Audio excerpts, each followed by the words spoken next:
Next thing we'll be doing, starting to drain off our first runnings.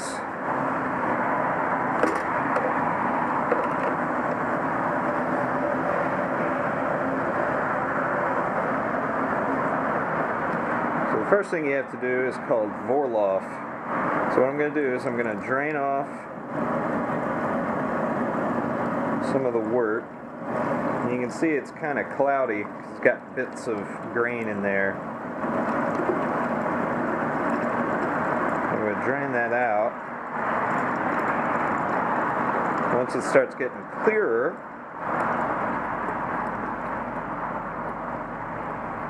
go ahead and shut it off and then add this back to the top. What's going to happen is those grains are going to create a filter and settle around the screen. So I'm just helping it all settle down by recirculating a couple times. That'll make sure we get clean wort out of there. So you can see it's coming out a little clearer now. It's still going to be hazy, but it's not bits of grain in there.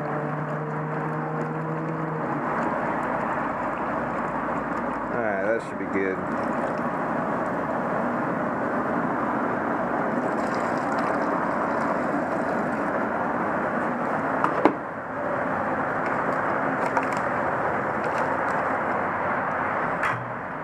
Hose next to the bucket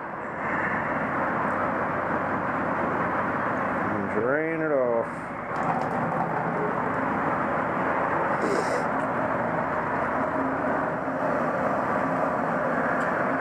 Alright, so I'm going to take my refractometer, take a little sample of this, and this will tell me how much sugar I've got in my first runnings.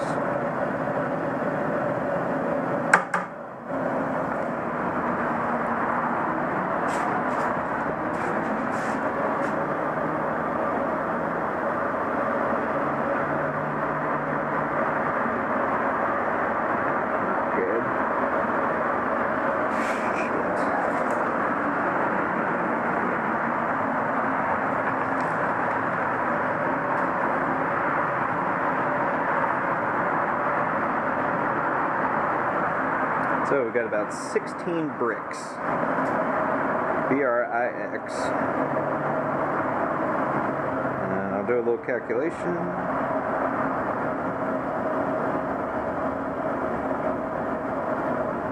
So if we take 16, that gives us 1064 for our first running's gravity.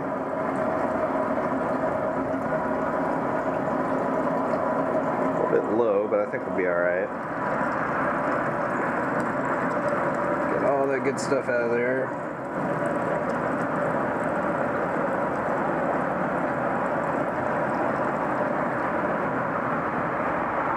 Let's see what our temperature is here. 202. We need to shut that off. A little bit hot there. Take our hot sparge water,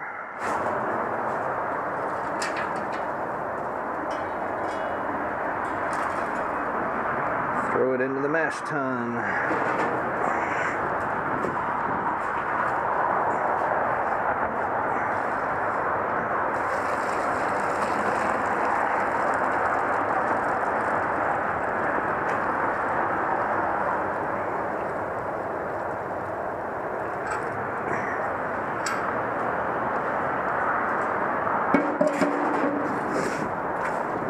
Take my first runnings, put it in the kettle. I can go ahead and start that boiling.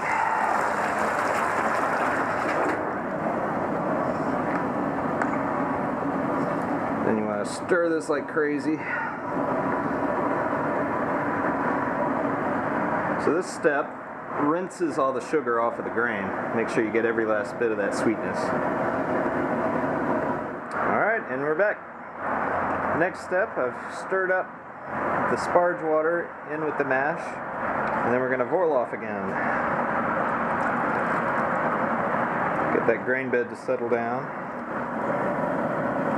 I'm not going to drain full speed. I'm going to kind of let it go out slowly and make sure it washes off all those sugars. Once this all comes together, we're going to boil it for 90 minutes. The extra time, normally it'll be a 60-minute boil with most beers, but with this particular grain bill, I want to make sure we drive off all the chemicals which could cause something called DMS, or dimethyl sulfide. It'll end up tasting like cooked vegetables, which you don't want in your beer.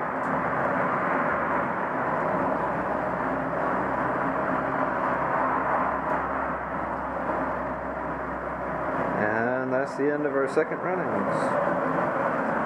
That finish kind of trickling out. Alright, that's good enough.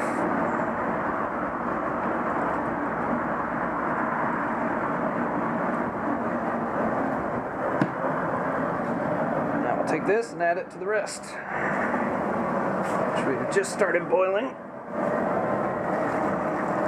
We're shooting for a volume of about 7 1/4 gallons. So we'll see where we get. Stir this, and you find out what our starting pre-boil gravity is going to be.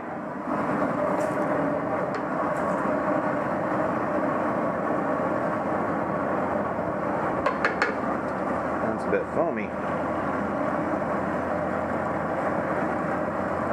All those bubbles out.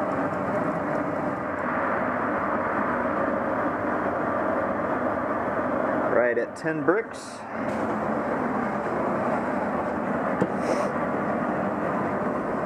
Check our calcs, just to be sure. Should be about 1040.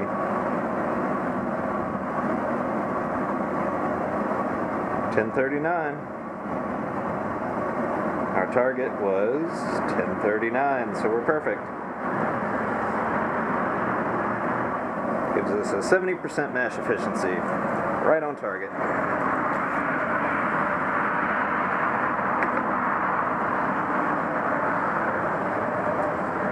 Only thing left to do is let this come to a boil.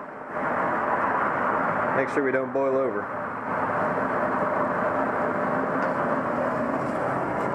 Alright, we're just about to start boiling. This is when you got to be kind of careful and be prepared to turn it down some, because you could boil over. It'll start to foam up pretty good here in a second.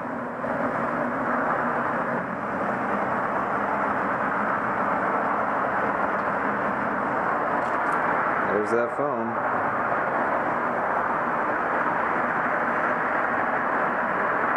Whee.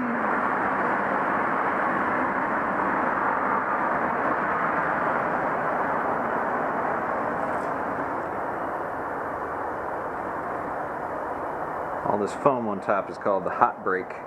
It's just made up of proteins. Alright, now that we've got a steady boil, I'm going to set a timer for 30 minutes, and that's when we will add our first hops.